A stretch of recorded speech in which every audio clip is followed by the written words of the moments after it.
Class 8 maths R S Agarwal chapter 11 exercise 11B। Question number 11।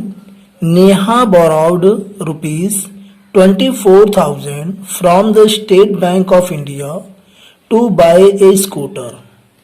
Neha ने 24,000 रुपये state bank of India से एक scooter खरीदने के लिए ऋण लिया। If the rate of interest be 10% per annum compounded annually, यदि वार्षिक चक्रवृद्धि ब्याज की दर 10% वार्षिक है, what payment will she have to make after 2 years 3 months, वह क्या राशि जो है 2 साल और 3 महीने बाद वापस करेगी, ये हमें बताना है।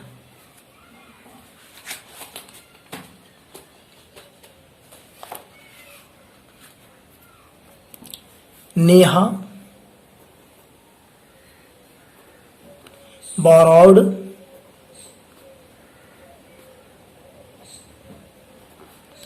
amount from बैंक, और ये हमारा हो जाएगा principal P is equal to 24,000 rupees. Rate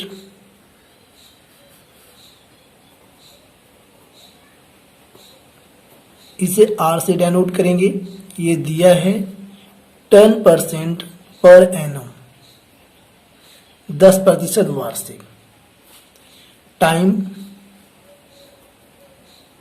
समय इसे n से डिनोट करेंगे इज इक्वल टू, यह दिया है हमारे पास 2 years and 3 months। 2 years 3 months। तो यहां पर ये जो समय है ये हमारा जो है दो प्रकार से है। एक तो ये जो हमारा समय है 2 years, ये हमारा होल नंबर में है 2, और यहां पर ये जो हमारा है 3 months, ये जो हमारा 3 months है ये हमारा ईयर में नहीं है, ये मंथ में है।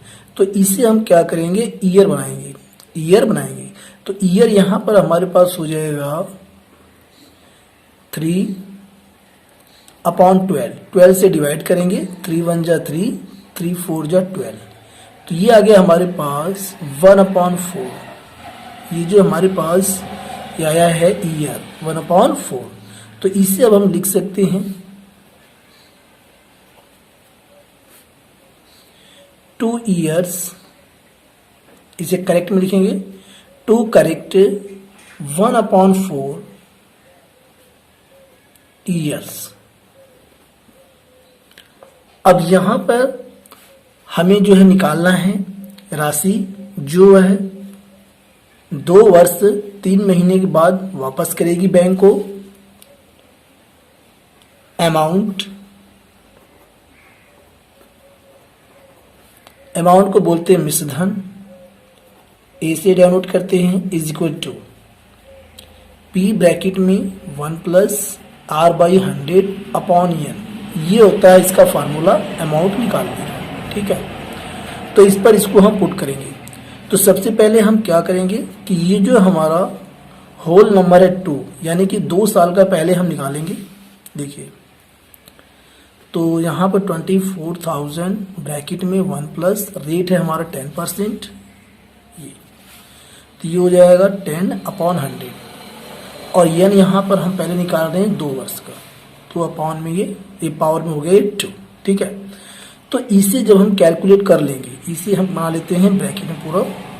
इसे जब हम कैलकुलेट कर लेंगे, ये मैं आपको समझाने के लिए ऐसे कर रहा हूँ, जब इसे हम कैलकुलेट कर लेंगे तो ये हमारा टोटल हो जाएगा 2 years का अमाउंट, और 2 years का जो अमाउंट होगा ये है, यानी जो मिश्रण होगा वह 2 साल के बाद जो है ये 3 महीने के लिए प्रिंसिपल हो जाएगा। 3 महीने के लिए प्रिंसिपल गिरेगा। तो यहाँ पर हम क्या करेंगे, ये तो हमारा P यहाँ पे है चूंकि 2 साल के बाद, ठीक है। तो अब यहाँ पर हम क्या करेंगे, 1 प्लस हमारे पास यहाँ पर रेट कितना है 10, रेट कितना है 10, रेट हमारे पास है 10 अपॉन क्या है 100, ठीक है। आगे तो यहाँ पर ये जो हमारा अमाउंट ये है, ये हमारा अब ये वार्षिक नहीं है, अब ये पर एनम नहीं है, क्योंकि यहाँ पर जो है 2 वर्ष के बाद ये केवल यहाँ पर 3 महीना है, ये यहाँ पे केवल हमारे पास कितना है 3 महीना, ये कितना है 3 महीना है। तो अब ये 2 वर्ष के बाद अब ये जो हमारा जो इंटरेस्ट है वह वार्षिक नहीं होगा, वह अब तिमाही होगा, वह क्या होगा तिमाही। तो यहाँ पर हम देखते हैं रफ में एक साल में जो है कितनी तिमाही होती हैं, 4 तिमाही। कितनी तिमाही होती हैं, 4 तिमाही। तो जब ये समय हमारा तिमाही हो जाता है तिमाही, तो हमारा जो यहाँ पे रेट है, हमारा जो रेट है वह भी तिमाही हो जाएगा, यानी कि अपॉन में आ जाएगा 4, अपॉन में आ जाएगा 4। तो यहाँ पर देखिए ये हमारा जो रेट है, ये जो हमारा रेट है 10%, इसको हम कर देंगे तिमाही, यानी कि मल्टीप्लाई 1/4, ठीक है। अब यहाँ पे बात आती है समय की, तो यहाँ पर जो ब्याज है अब वो हमारा मतलब कि 2 साल के बाद तिमाही से संयोजित हो गए, 3 महीने का ही लिया जा रहा है, इससे ज़्यादा तो लिया नहीं जा रहा है। तो अब ये तिमाही से संयोजित होगा, तो 1 वर्ष में ये कितनी तिमाही है, 1 तिमाही। ये तिमाही कितनी है, 1 तिमाही। तो यहाँ पर ये जो समय के स्थान पर ये जो यहाँ पर n लिखते हैं, यहाँ पर पावर यहाँ पे 1 हो जाएगा, ठीक है। अब इसे हम क्या करेंगे, कैलकुलेट करेंगे। तो टोटल अमाउंट जो है हमारा 2 वर्ष 3 महीने में जो भी अमाउंट हमारा होगा वो हमारा निकल जाएगा, जो हमें जो नेहा को बैंक को वापस करना है। तो 24,000 0 से 0 कट जाएगा, 10 का एलसीएम लेंगे, 10 1 जा 10 प्लस 1 11 अपॉन 10 पावर 2, ये तो आप जानते हैं मल्टीप्लाई। अब यहाँ से करेंगे तो यहाँ 1 0 से 1 0 कट जाएगा, 10 चौक हो जाएगा 40, एक स्टेप बढ़ा देते हैं, 1 प्लस 1 अपॉन 10 4 जा 40 पावर 1। अगली स्टेप में 24,000 और 11 upon 10 whole square multiply LCM लेंगे, 40 1 जा 14 हो जाएगा, एलसीएम यहाँ 40 हो जाएगा, और यहाँ पे 40 प्लस 1 41 हो जाएगा, ठीक है। पावर 1 का कोई मतलब नहीं, यही रहता है, इसे हम लिख सकते हैं 24,000 मल्टीप्लाई ओपन कर देंगे 11 upon 10 multiply 11 upon 10 multiply 41 upon 40, ये हो गया। अब यहाँ 0 से 0 हम काट सकते हैं, ये 0 3 0 है, 3 0 ऊपर भी है, कट जाएगा, ठीक है। 4 से इसे काटेंगे तो 4 1 जा 4 4 6 जा 24। अब हम क्या करेंगे, 6 से और ये मल्टीप्लाई 11 मल्टीप्लाई 11 मल्टीप्लाई 41।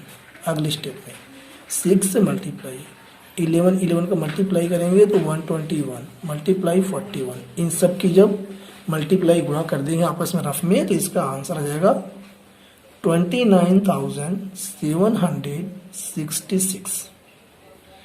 तो ये इसका जो है आंसर है, जो नेहा को जो है 2 वर्ष 3 महीने बाद बैंक को पे करना है। Thanks for watching.